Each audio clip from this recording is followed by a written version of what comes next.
Queen confirmed to visit Lilibet maid Meghan can't hide shocking truth behind Lily's photos anymore. The Queen gave a subtle nod to Harry and Meghan's newest addition Lilibet in a speech laden with praise for her recently deceased husband Prince Philip. The Queen showered her family with praise and made mention of her 4 new grandchildren in her Christmas speech, which illustrated her lasting love and appreciation for the departed Prince Philip. In her festive broadcast, the monarch welcomed the arrival of Lilibet, along with 3 other great-grandchildren, August, Lucas, and Sienna, who were all born this year. She made a moving speech about how much she misses the mischievous twinkle and familiar laugh of the Duke of Edinburgh, lamenting her first Christmas without her beloved husband. The Queen said Christmas is thought of as a time for children, but added this was only half the story. She said, "Adults, when weighed down with worries, sometimes fail to see the joy in simple things, where children do not.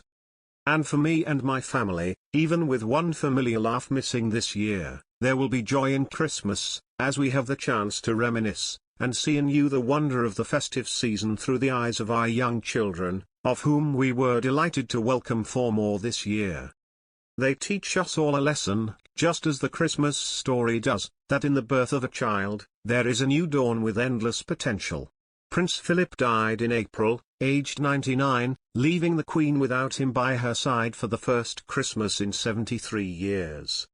In her deeply personal message, she fondly spoke of his achievements, saying she was proud beyond words of his accolades.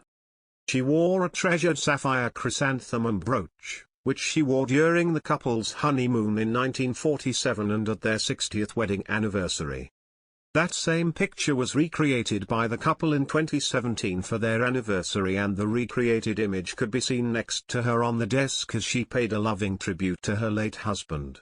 The Queen also showered son Prince Charles and grandson Prince William with praise for their climate activism work with their respective wives.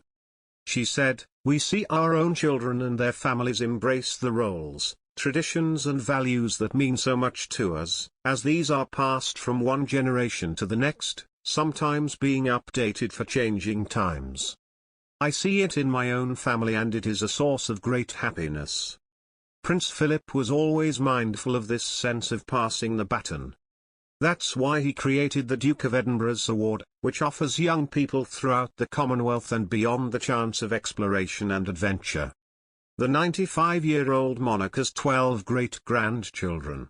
And royal commentator Kerry Burfield said Her Majesty treasures spending time with them.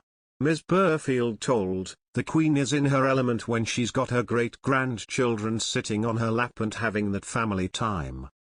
I'm sure it's something that we'll never ever get to witness, that kind of really relaxed family time, which is what everyone else has at Christmas." The Queen's great-grandchildren include Prince William and Kate's 3 children Prince George, Princess Charlotte, and Prince Louis. The monarch is also great-grandmother to Meghan Markle and Prince Harry's son Archie and daughter Lili. And this year has been a bumper year for royal babies, with Princess Eugenie giving birth to August, Zara Tindall welcoming Lucas and Princess Beatrice having Sienna. The Queen, who is spending Christmas at Windsor Castle, will no doubt be joined by some of her great-grandchildren over the festive period. The monarch cancelled her traditional Christmas at Sandringham due to rising COVID cases. Her Majesty usually hosts members of the royal family at her estate in Norfolk. However, this year she will remain at Windsor where she has spent much of the pandemic. It is her first Christmas without her beloved husband Prince Philip. Prince Charles and Camilla will spend the day with the Queen at her Berkshire residence.